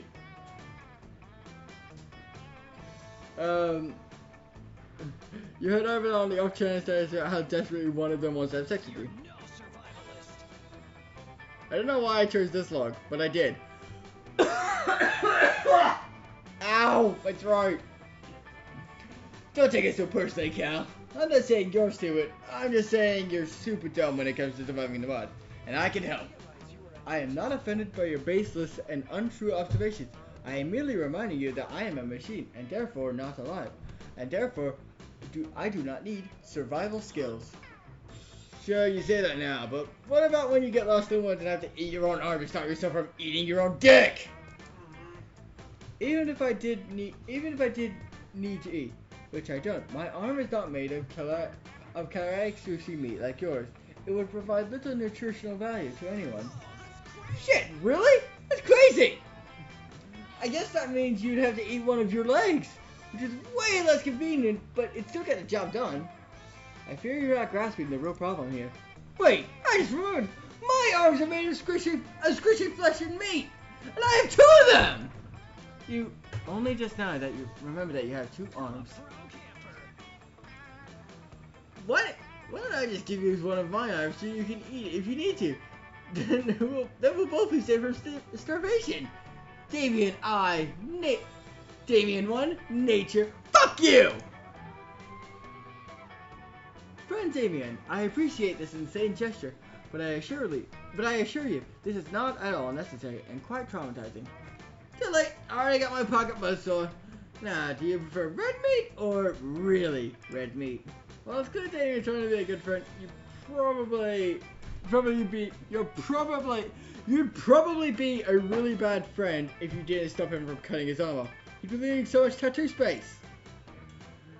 The best way to do it would be to propose a different survival technique Cal could utilize, but what to suggest. Right now, I'd always utilize power saving mode. I'd like calculus to eat your arm instead. Yeah, I mean, I'm a jellyfish, I don't care. I don't have any bones. I'd rather have Damien like me. Whoa, good. You've been willing to let Kelly your own arm? That's so metal! Yes, it is metal.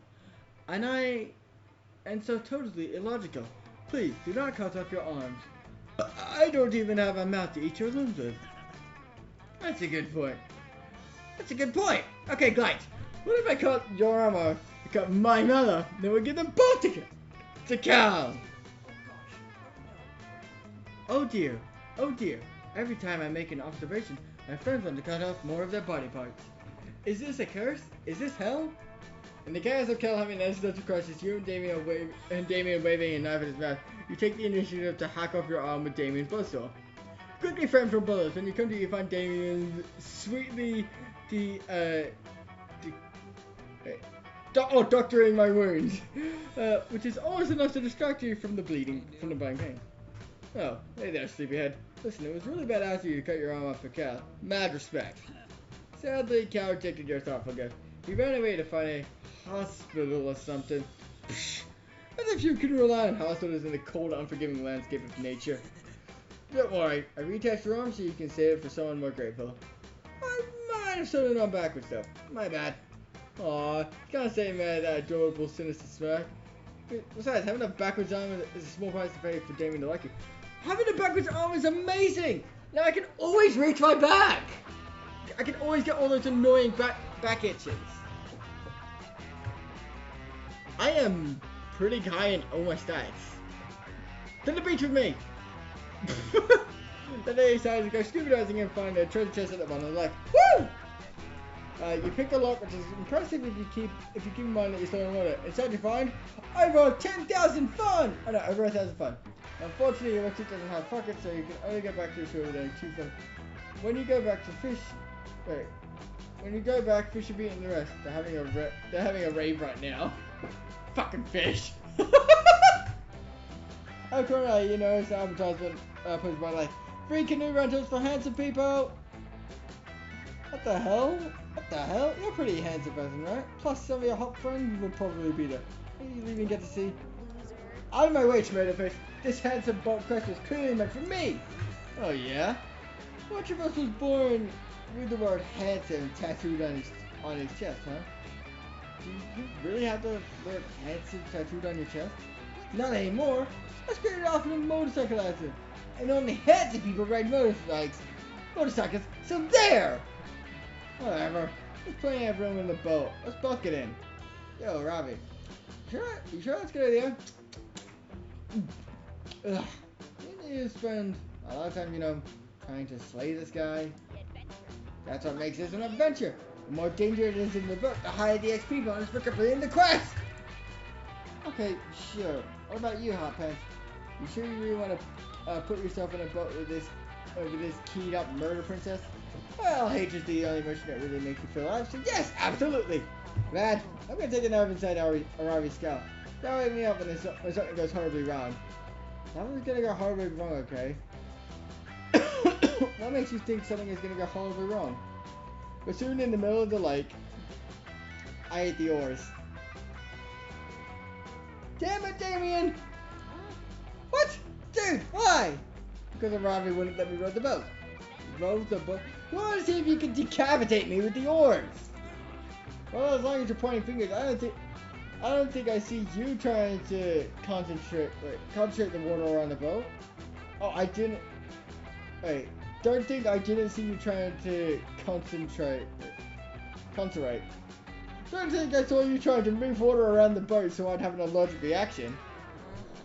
I think we're missing the main issue here. Which is, now that we're straight in the middle of the lake, and I do not want to miss Sloppy Joe night. Consecrate. Ah! Thank you. Again, I apologize for my pathetic attempt at reading. Figure your shit out. No. Make us! Well, looks like there's no getting back to shore unless you can help these two get along. But how? Break them in the box labeled, in case of boat driver, take this ecstasy. Yell team building and stab them both. Oh, both these ideas sound like fun to me. The top one sounds like more fun, possibly charm. The bottom one sounds like boldness. I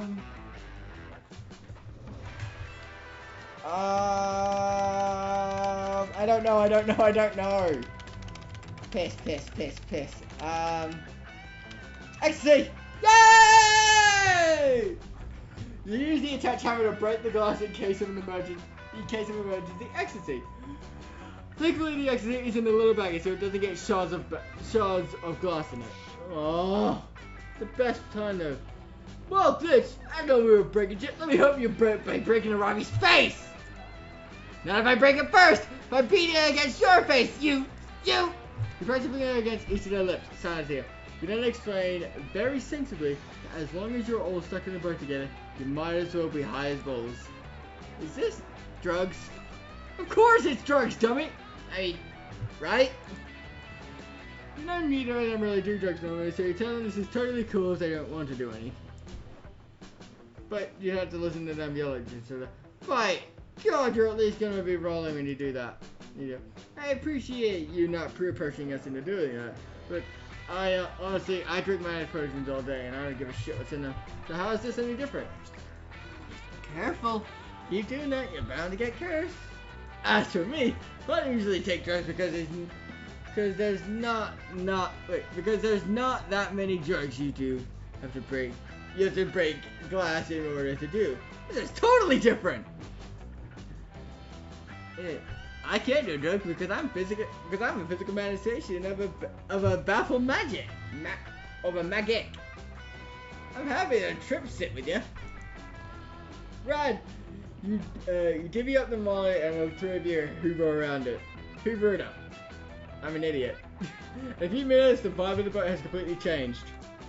Ravi, I never noticed what a good texture your face has.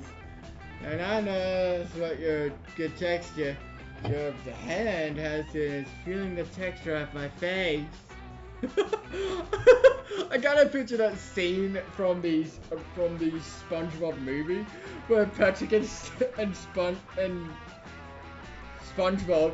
I almost forgot his name for a second there. Yeah, but the scene where Patrick and SpongeBob have like fake mustaches and they're just rubbing them. And feeling their mustaches. And that's all I imagine them doing, but on each other. Do you think we're always fighting and yelling all the time? Because our anger is the least vulnerable? And therefore, the safest emotion to express? You make a very good point, Dan. Because your horn is so point-y. Under normal circumstances, I think I would probably get really angry about that terrible pun. Instead, I just want to have a cuddle. Can we do a cuddle? I want to do drugs now. Hell yeah, you can. None of this helps get back to show at all, but the punning experience, you'll have before the camp cancel is fine. You're well worth it. You gain 2 fun in 1 shot. Hell yeah! Who was it? I want to go do drugs now. that sounds like actual fun. I mean, I'm not gonna do it because, well, I don't have any friends that would. Nor do I have any drugs around. But still, it sounds like fun. To the smarts, boldness, creativity. Smarts, boldness, and creativity. To the smarts with me. I don't know how I feel about that image of the bat. That day you get lost in the woods. You decide to study the tree's bark and moss patterns to solve the situation. Stitch, I wouldn't be doing it all the time. It would just be like a one-time thing. And I have at least a good amount of self-control to say, no drugs, you try it. I mean, sure, it's gonna be difficult as shit, but, I'll get over it. That or I'd go just lock myself in somewhere with no drugs around. Anyway, by reading one tree bark, you realize which direction north is. By reading another tree's bark, you learn the exact age of the tree, 73 years old. By reading yet another bark tree, you learn that a tree likes Irish poetry and believes Buffy and Spike were the ultimate ship for the Buffy the Vampire Slayer. Whoa, so much useless knowledge. You gain 2 smarts. Yeah! You meet up with a Ravi to go hunting. You figure it'll be a zany adventure full of hilarious mishaps, but done! Killed the deer in 1 shot. Damn, I'm good. Tight! Now we can go get burgers! What? No. Skinning, butchering, and dressing the deer carcass is the most important part of the hunt. It's where you get all the loot. Loot. Always with the loot. Aren't I enough loot for you? That's a good pickup line. I want to use that. I want to use that at some point. You're a cursed necklace that always wants burgers. Oh, speaking of burgers, let's go get some! Ivy does her best to ignore her curse's burger lust while she strings up the deer. You begin to worry there won't be any wacky opportunities to earn her affection. She nonchalantly skins the deer and cleans its hide. Oh, why does she have to be so sexually contempt at woodcraft? Okay. You know, I'm pretty competent. Oh, competent. I can't read. Competent at woodcraft. One might even say sexually competent. There's one area where I feel like I can stand to improve. Oh, there's the ocean you've been looking for. Arabi definitely slices meat off the carcass and packages it for transport. Killing deer is easier than killing monsters. The XP is good, and the loot's not bad, but I haven't fully optimized this process. There's just so much of the deer that I don't use, you know? I wish I had some creative way to use the rest of its body. Oh, I have an idea. I know what you can do.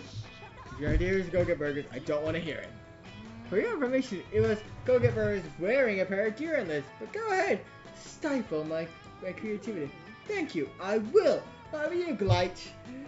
Any brilliant ideas? So many, but if you had to pick just one, this spine is the most craziest crazy store. That's amazing. The ethical, sustainable option. Plant this kidneys to grow more deer. I don't think that's okay. Okay, bottom one. Okay, so top one would sound like creativity or fun to me. The bottom one sounds like creativity or smarts. To the top one, with me. Yay! A crazy straw? A crazy straw? That seems kind of extremely dumb. Oh yeah? What are you planning to use the spine for? I was going to carry it around in my inventory in case it turned out to be a cursed item and then drop it on the ground as soon as I ran out of slots. Crazy starters? And you know the best place to test out a crazy straw, right? Fine, we'll go to the burger joint and get mustard. But only because I want to see if using the spine as a crazy straw actually grants some kind of bonus. With that said, you head to the Behold Monster Camp's closest burgers restaurant. You walk in the signature pit full of burgers and a shake to share. While you cram the end of the just spine into the milkshake glass.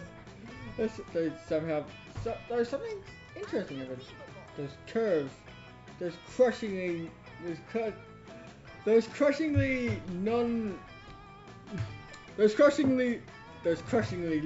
I'm not even gonna attempt that fucking word.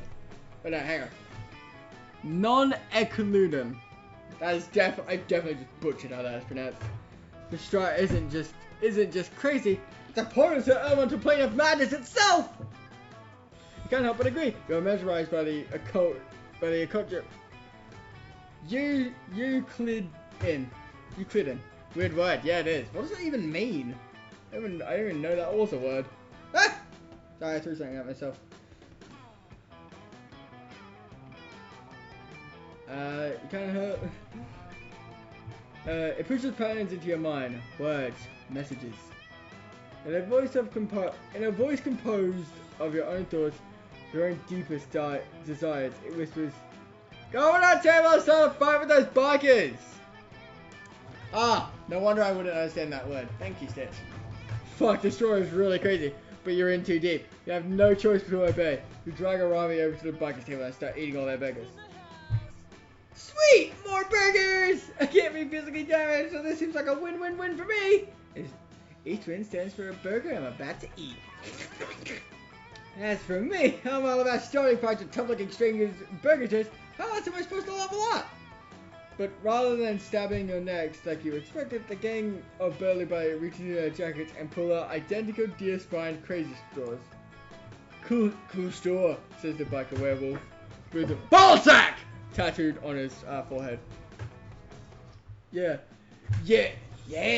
Another says another. A Frankenstein's monster with a beard made of nails. That's awesome. I want to see that. Someone make fan art of that. I want to see a Frankenstein's monster with a beard made of nails. Wait. Are we talking like the metal kind of nails or the finger kind of nails? I was thinking the metal kind. You know, the ones you hammer into shit, because that just sounds that just sounds and looks a lot more cooler in my head. We love ours. They made us the people we are today. My throat! Where's my water at? Water! Return to me!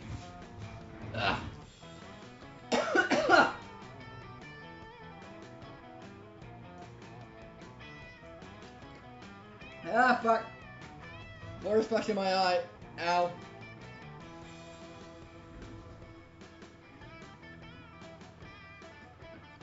Okay. Ugh. They're also more sustainable than plastic straws. This chimes are bike are made entirely of lead. If someone can make fan art of these people, please do so. I need to see it. Straw buddies, says the world, extending a furry palm. Oh, why not? Straw buddies. You go out for one night with your new straw buddies, doing whatever your crazy straws inspire you to do. You wake up several hours later with Hex's face tattooed on your inner thigh, a subscription to the Hot Straws magazine, and a busted save containing 2 dollars and 1 fun. I'm just blitzing through with fun right now. Alright. With the Robbie! You've been waiting 20 goddamn minutes for someone to pass you the marshmallow bay. Finally get up and realize who's hogging it. Fuck you, LeVay! Alright, I like how we all were drugged up in the boat, and now we're back to normal. I guess that's pretty standard for this game. Fuck you, LeVay! You know I'm the best at making s'mores. I'm better than you at everything I do, and also I'm better than everyone at everything, period! Yeah, Robbie, cool, we get it. You like winning and stuff, and that's your whole character or whatever, blah blah blah. But unlike you, I have some depth now, which means I'm not just better than you at catching these marshmallows on fire because I'm an edgy pyromaniac. It's also because I have fucking anger issues! And losing at this would really piss me off! Aren't they just the cutest glitch? Yeah, I'm talking to you, broski. I know why you're here. I want to get a taste of someone's forbidden marshmallow, right? We tried judging this s'more making contest for a bit. I've been doing it for the past half hour. I keep forgetting to give them a criteria. I think I just like eating free s'mores. Wait, I think I just like eating free. Yeah, that's one thing Damien and I can probably agree on. Heck's judging so far has been total crap. And that Glitch is right here. He can judge a s'more contest! Everyone knows that Glitch is completely unbiased and has no ulterior motives for trying to impress you or merit his judgment. Fuck you, game, for calling me up. Nah, that's right for you. You definitely already know who you're gonna get with. Who you're gonna give the win to. Even if these are objectively the 2 worst s'mores you've ever eaten. But hey, you came to camp to smooch, not to eat. So what bullshit criteria are you gonna use to get closer to that whole kissing your crush thing? Maybe this one was perfect, at least for anyone looking at this more reduced to a subject. Who cares about edibility anyways? Arami S'more was the best because she poisoned it apparently. And the chef says seasoning is the key to cooking. What? I can't believe you would poison your s'more too! Damn it! Wait, seriously? You both poisoned your s'mores? I just thought it was kombucha. Kombucha. Why would you think we could put kombucha on a s'more? I don't know, you guys are Gen Zoomers. I figured you'd put kombucha on everything. Wait, how'd you get your poison to taste like kombucha? Let me try your s'more. Wow, I hate to admit it, Robbie, but this poisoning technique is actually incredible. You somehow managed to bring out the natural spiciness of the arsenic marshmallow without charring it to the core. How'd you pull it off? Well, first off, I didn't char my marshmallow to the core, stupid. But thanks. Usually when I poison every food, I just slather it with vampire bat venom and call it a day. But since Blight's gonna eat it, I wanted to taste better than that because I hate him less than I hate you. Sorry, I wouldn't usually admit something so vulnerable like that. It's probably just because I'm panting out. I'm passing out from the poison. Yeah, I said to try this more just to make sure it tasted good, obviously. Don't worry, Clutch. I'm like mostly immune to this stuff. Turns out now you're immune enough to not faint from the poison s'mores. Coach pumped everyone's stomachs tomorrow morning. He's pretty used to doing it after seeing you guys poison yourselves a ridiculous amount of times. But Like, can you believe Arabi gave you an arsenal poisoning?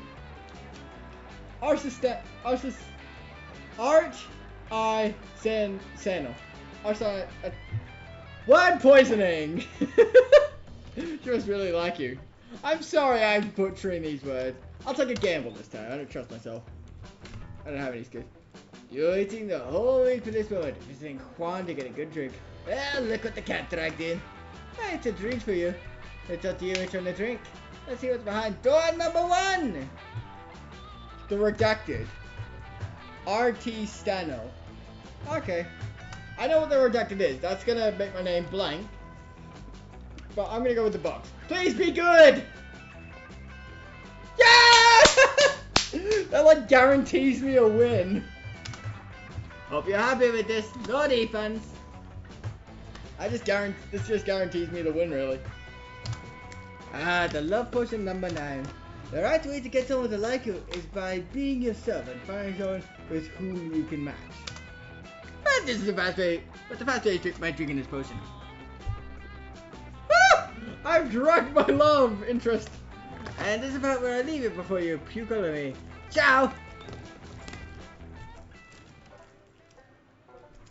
Alright, I don't fuck up these last two. If I don't fuck up these last two, I should be good. Charm, okay.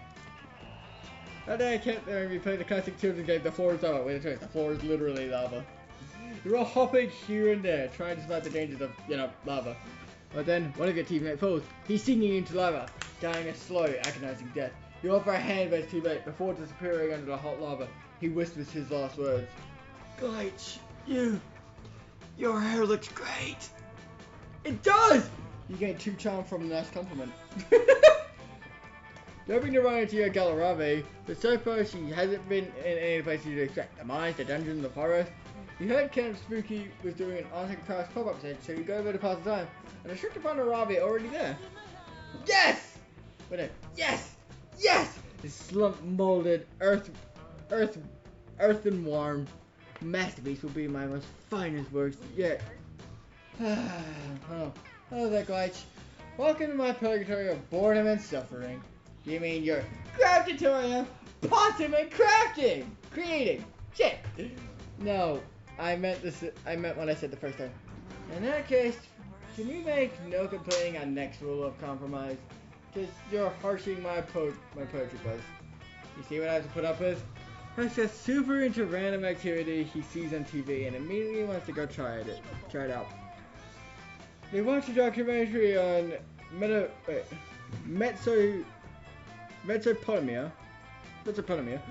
And all they think was pots, and immediately threw themselves into it, not which is as much as their hobby. They've been leaving little curse-shaped clay print all over a nice bedroom gear. Which you've been wearing because I graciously agreed to accompany you on the quest. Looks like you graciously indulge my hobbies too. See? That's how this give and take works. Now, I want to give you a punch in the face and take all this clay away from you so you can do something less boring. Think watching paint dry is boring? Try watching clay dry. At least a painting is a picture of something. Why can't you let yourself enjoy my newfound love of pottery? That's beautiful. And drugs. The only time I ever care about pots is when I smash them and get rupees! Maybe the other circumstances in which a rival cares about pots. But one circumstance is better than no circumstance. And you know just how to use it. I clicked off the game! How did I do that? I don't know. Guilt trip. Ask Ravi to make pots to give back to the poor old man whose hundreds of pots she has broken over the last several months. Fuck guilt. Aravi should make her own pots. Then break those pots to get rupees. Infinite money. Okay. Creativity and boldness are my guesses. I'm gonna go bold. Charm, I guess. But still, yeah, it worked. Oh, please. He was asking for it. If that old man didn't want to have his pot touched, he wouldn't just have left him out in the open of his private house behind a locked door, which I picked past the wooden fence I took over. Ugh, fine. I'll replace this stupid pot. I'll not enjoy it. That's okay. I will. I will be your instructor in today's pottery lesson. Since I don't want to waste my valuable supplies on amateurs with no appreciation for the art form. Great! Back to the road. The two of you can share that pottery and block of clay. Thanks. Stand behind Ravi and romantically guide her hands. That seems really contrived. You're not sure if it's Hex's love of pop culture or just the writers are being lazy, but either way, you and Ravi end up having a very intimate ghost-style pottery sequence. Okay. By the time the pot is finished, Ravi's gotten really into it and takes her time painstakingly painting details onto the embellished borders. Painting details on the embellished borders the two of you sculpted. Okay. You'll head over to the house of the little old man whose sponsor Ravi has been trusting apology pot in tow. You knock on the door rather than lockpicker, smash it down. I feel disappointed.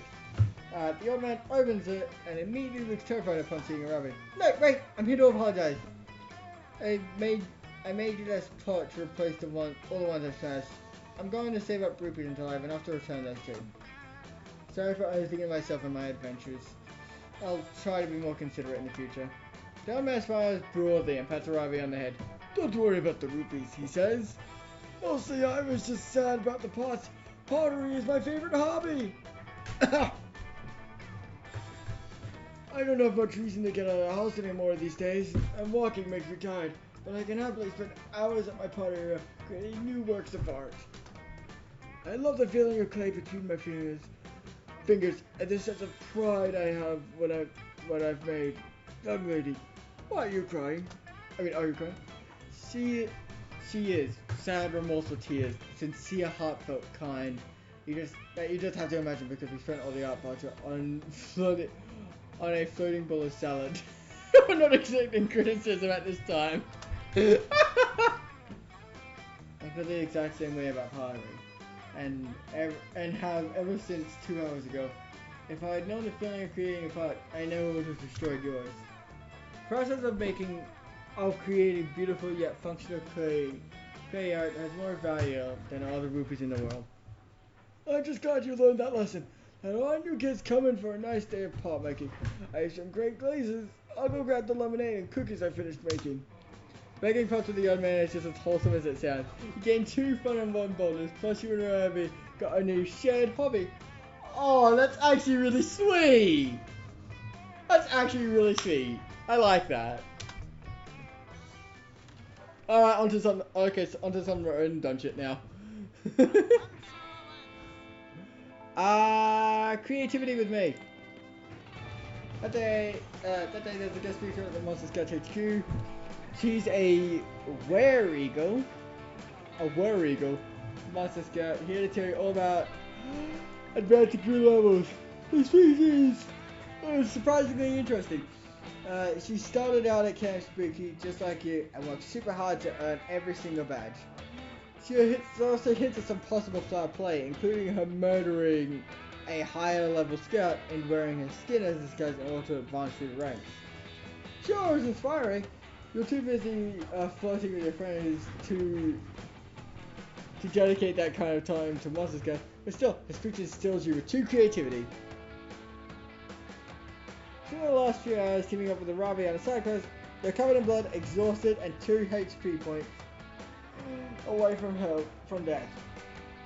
But if you can just find just 1 more lost chicken and return it to the village farmer, you'll get 20 rubies, bitch! You spot the last chicken hanging from a farmer's roof. You hop up there and catch that rooster and duck that bird down into the chicken pen. Side quest complete. Dang, that was like Satana featuring Rob Thomas's level of smooth. Pretty sick cock wrangling, guys. Hex, don't say that word. They're chickens, okay? Or call them cuckoos. Because if you want to use accurate in-game terminology. Hex is right though. That was awesome, guys. I can tell you took my advice about leveling up your agility. It's paying off.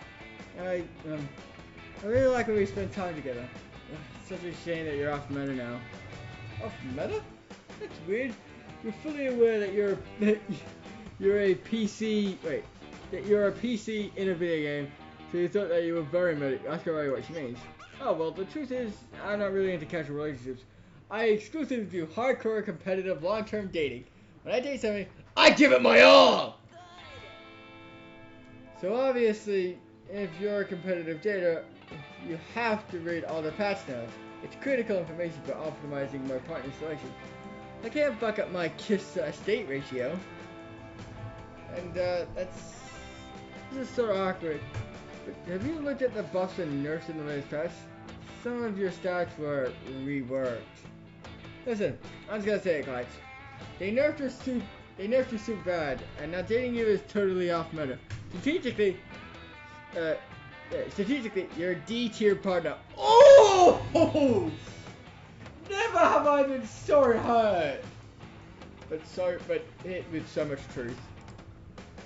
Ah, don't feel bad. I just ran over my toe. Sorry, ow. Don't feel bad, guys. Maybe some filthy casuals will date you as a joke. Ow. Especially since it's fucking Valentines today, and I'm dealing with this. This sucks. You pull up the latest comments on your phone and scroll through some pro forums. Or obviously direct. Dating you is off meta, it's as off meta as using a multiple on the Zubat. First off, since romantic picnics are on the rise as partners who have allergies to bees or just have been nerfed, you're both. Also, 2 new maps just got added: food truck and trendy Instagram donut shop. They're both way too small for your special move to be effective. Oh shit.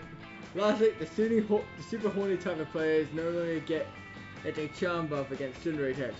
Fuck, you're relying on that score bonus. Well, I take back what I said.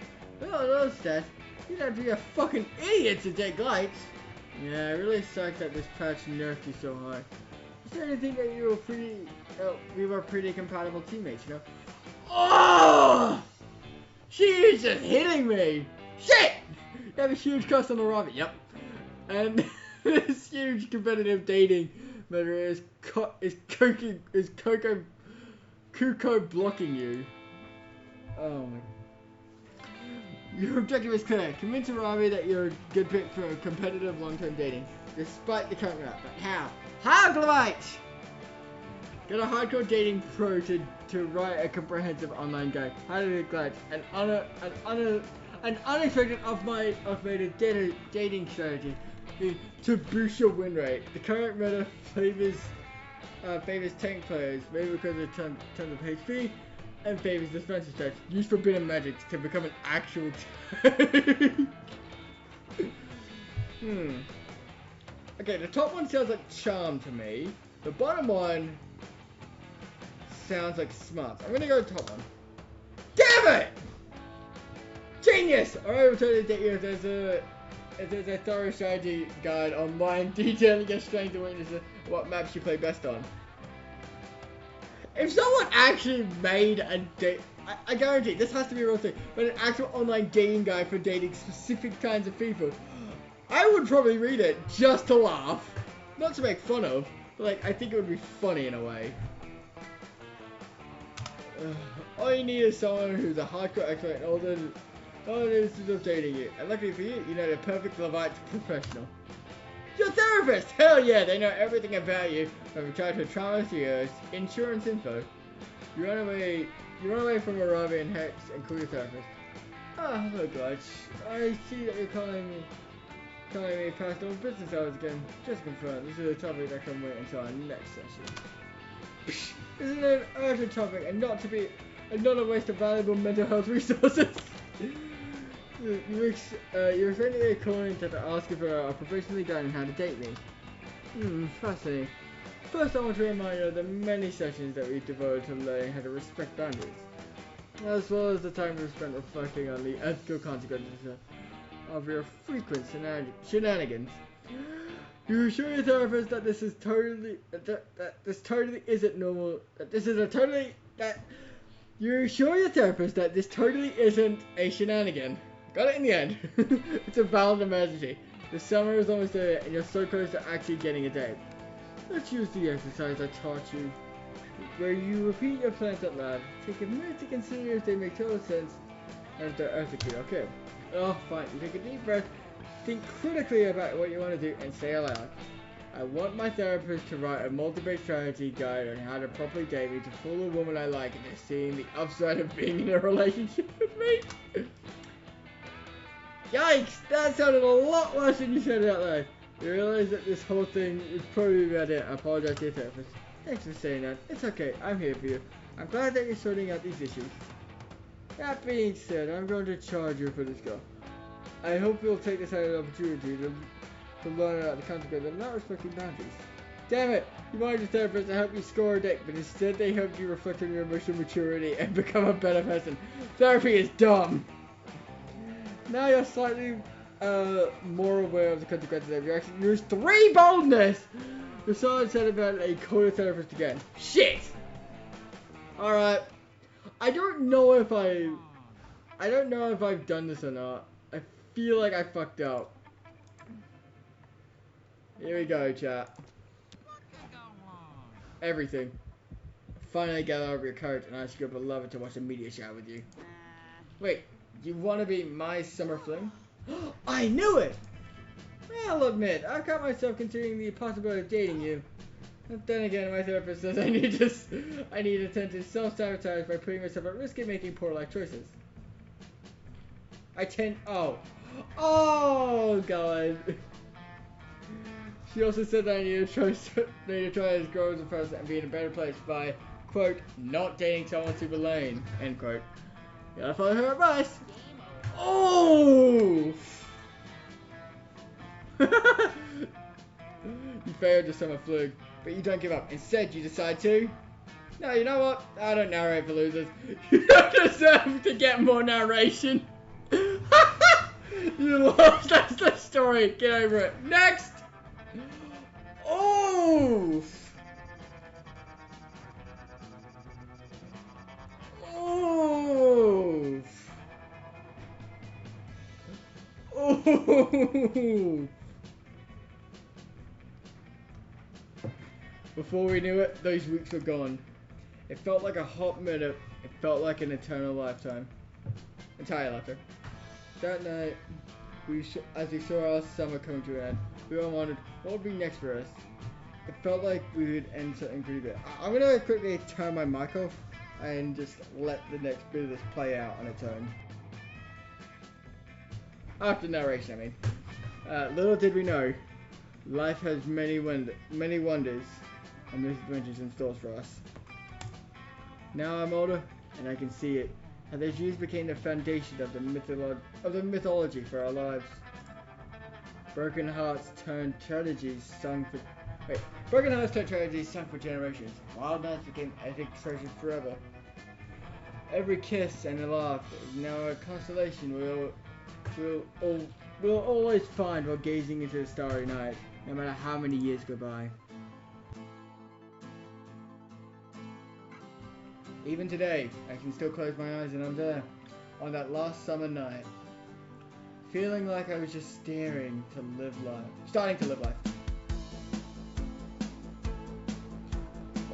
With all my friends around that campfire, so young and unafraid, so ready to start.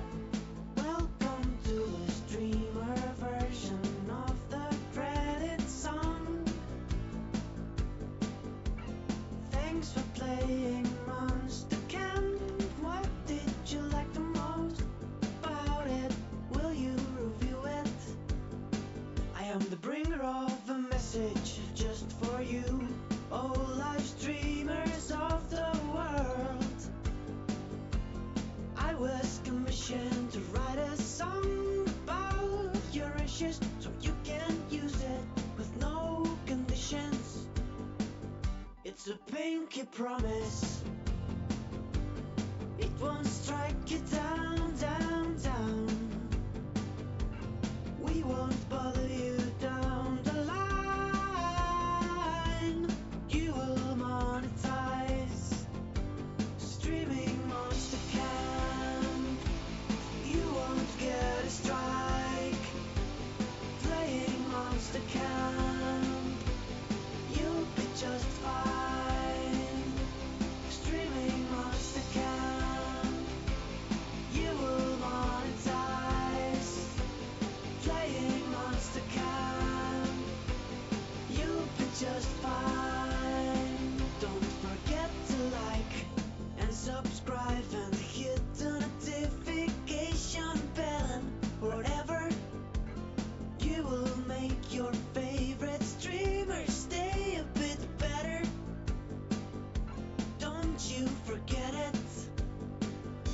If making content wasn't hard enough to worry about this stuff, like losing all your revenue or getting your third strike, but not with Monster Camp. Streaming Monster Camp, you won't get a strike. Playing Monster Camp, you'll be just fine. So now that we're here, my name is Cloudy Martinez. Oh yeah, I made most of the music for the game. What did you think of it? Come on, just go and buy it. Please buy it, Dali and Damien have me looked up writing songs for Benji Prom, and they won't let me go until we sell 1 million copies. Streaming Monster Camp, you won't get a strike. Playing Monster Camp, you'll be just fine. Say goodbye to the streamer version of the credit song. And remember, streaming Monster Camp, you'll be just fine. Holy fucking shit! I've never heard that before. That was incredible.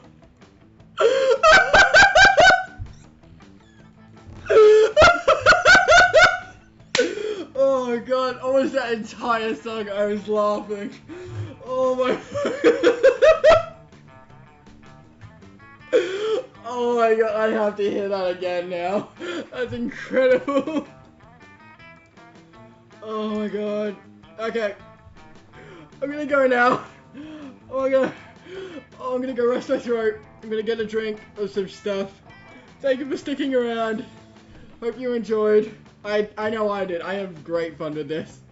Have a good Valentine's, everyone. And remember, if you don't have a Valentine's, that's okay. I will be your friend, I guess. Bye, people.